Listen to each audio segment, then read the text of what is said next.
काहे के प्यार कोई दिलवा लगा के ले जाए जान हमें जन्महानी के जन्म काहे के प्यार कोई दिलवा लगा के ले जाए जान हमार जन्महानी के प्यार क्यों है शुरुआत कोयले प्यार क्यों है शुरुआत कोयले छोड़िया अपन मौजन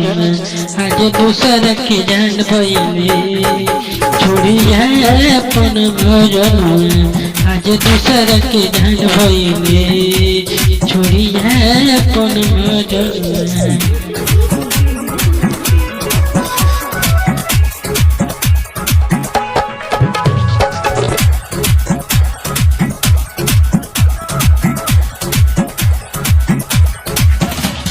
तोड़ देवी दिलवा के होर से लगा के लागो ता खुश बड़ी पिया के पाके तोड़ देवी दिलवा के होर से लगा के लागो ता खुश बड़ी पिया के पाके हमरे से जाने न जान भइले हमरे से जाने न जान भइले छोड़िया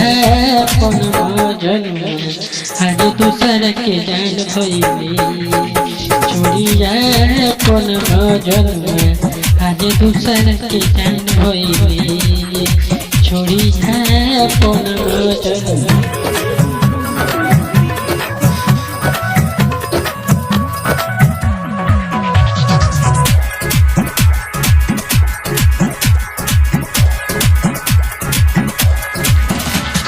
रोहे दिखावा प्यारे उनकर हमार हो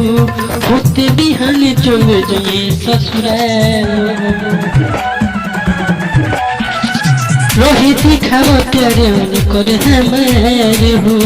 होते बिहान चल जाए ससुराल अजित बाबू की नाराज कोइले अजित बाबू की नाराज कोइले छोड़िया अपन मौजन आज दूसरा के जान भइले छोड़िया अपन मौजन आज दूसरा के जान भइले आज दूसरा के जान भइले।